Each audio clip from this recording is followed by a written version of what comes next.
So we got a new guitar in to review. This is the Firefly guitar. Why this is important is we've done 2 other reviews of these guitars and called them out on a bunch of issues, including some things they said were in the guitars that weren't. So Firefly asked if they could ship yet another guitar to see if we could go over their new improvements, which are stainless steel frets, bone nut, and apparently a better fit and finish. All for $189.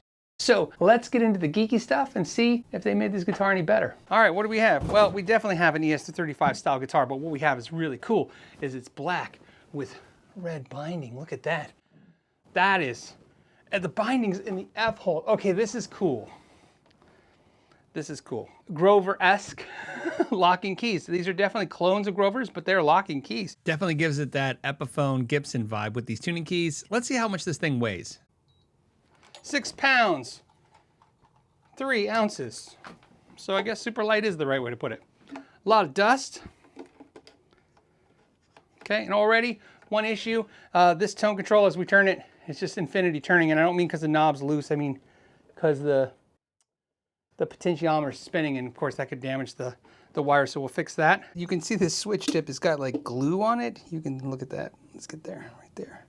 See, it looks pretty gross. So that side's fine, but it's got glue, it's all crusty, and it's been sanded on or something. I know sometimes you guys say I'm nitpicking these guitars, but I'm just trying to give you an expectation. If you bought this, what would you expect? That's what you're gonna expect.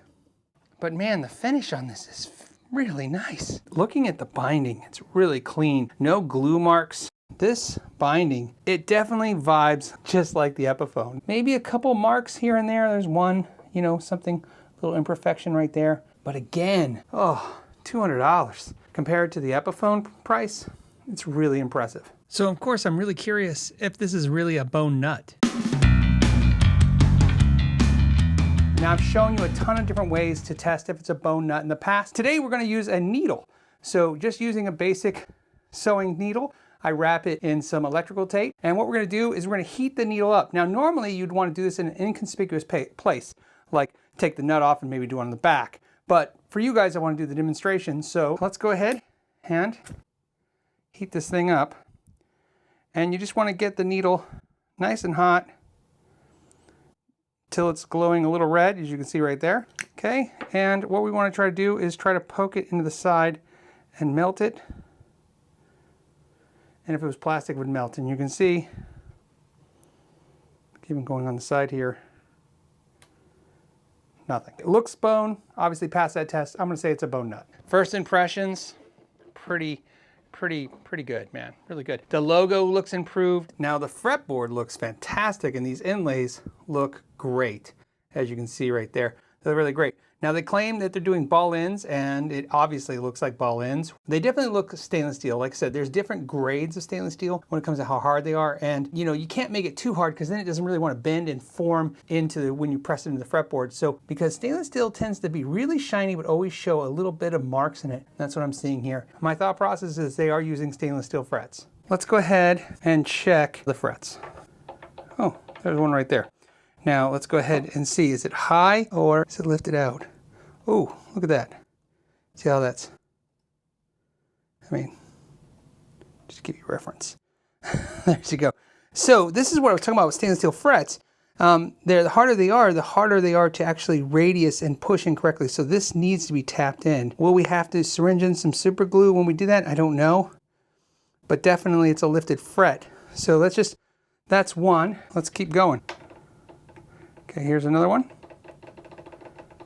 So what I'm going to do is instead of checking the height, I'm going to see, look, there's a gap. A gap again. There you go.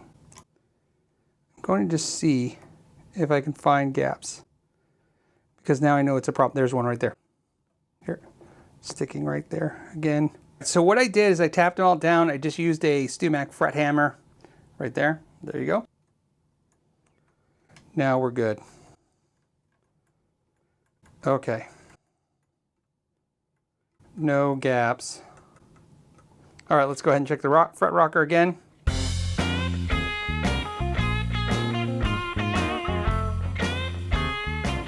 So no issues there now. Let's do the sock test. Now what's interesting is because I've pressed these in, they could be sticking out of the sides now, and I kind of feel them poking just a little bit, but they are heavily rounded. So let's see what the sock says. All right, let's do the treble side first. Oh, well, yeah, that's a 10 out of 10. We can use that for the bass side. And look at that, 10 out of 10. So even pressing them, they're still just highly rounded and just look great. So really nice, really nice. Again, that wasn't too difficult to fix. When I was looking at the fretboard, I was thinking it was going to be about a 14 to 16 inch radius, and you can see light under 16 inch. So I went ahead and went to 20 inch, and then that's when you just can't see any more light. So this fretboard's really flat. So not the traditional Gibson 12 inch radius. So not as round, a little flatter than that. Okay, let's give you some measurements. Looking at the first fret, we're at 23.43 millimeters thick, or 0.922.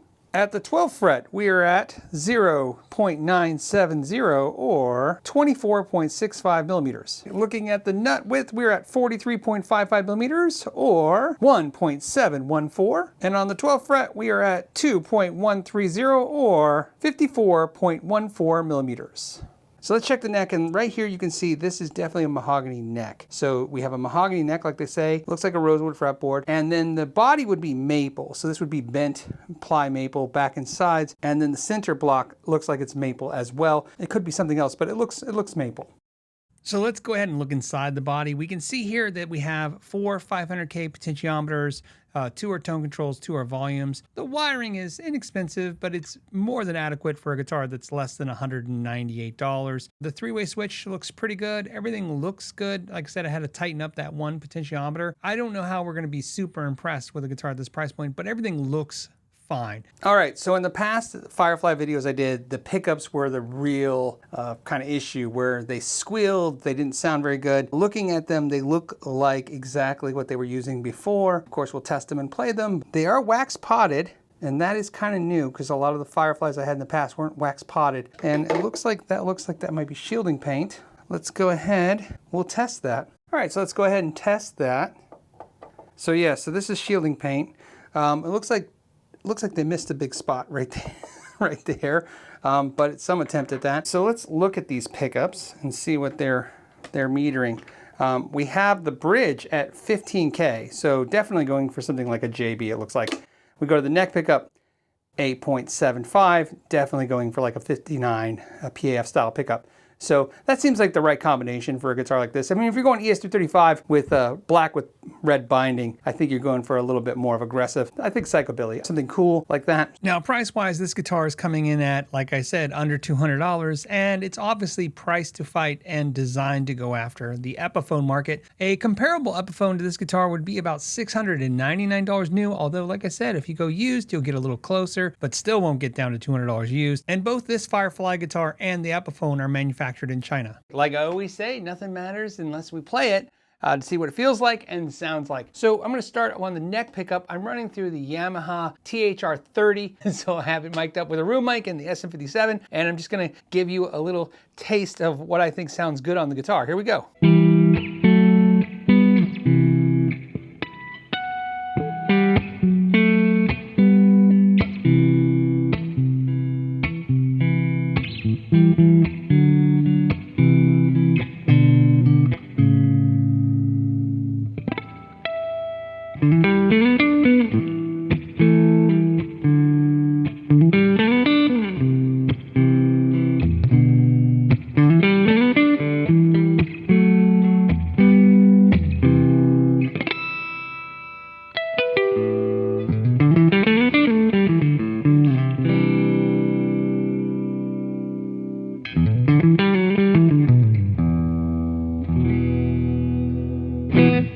So neck pickup sounds nice. It's warm. It's actually not too muddy.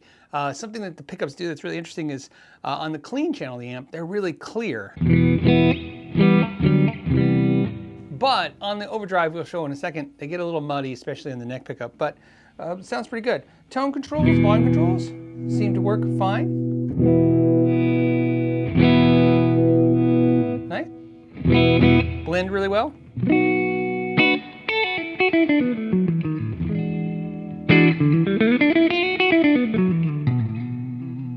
It's a nice little blend of those two pickups.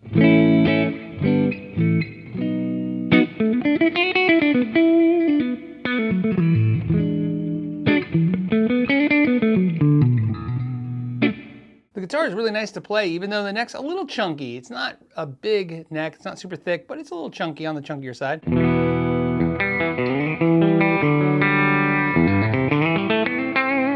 That's that bridge pickup. Not super bright. In fact, I think it's very dark sounding. Which for the clean sounds great.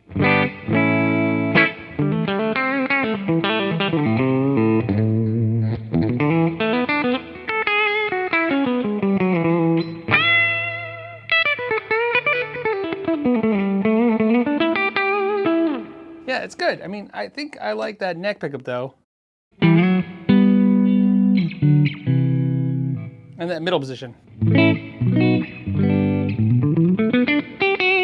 So, as far as clean sound goes, I think these pickups are improved over the prior versions, or maybe I just got a bad batch on the last ones, but these pickups sound better. Let's go ahead and switch the amp over to overdrive. I have to do it manually. So now we have a little overdrive. I'm gonna start with the neck pickup. I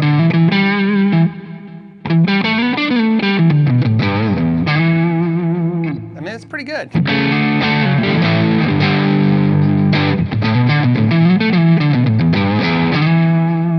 You know, the other Fireflies I did, they were squealing at this point with feedback.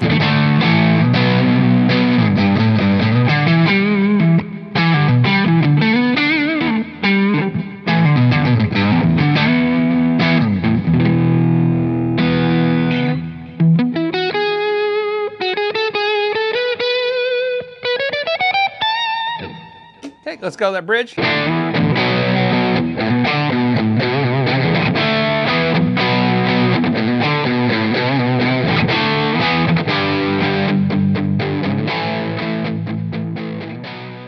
So sound-wise, the guitar sounds good. Feel-wise, it feels good. It looks great.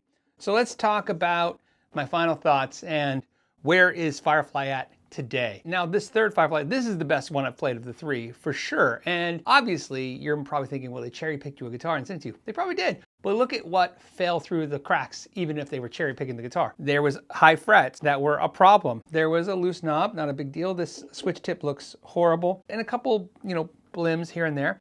Other than that, this guitar is very good. Could a beginner take this out of the box and play it?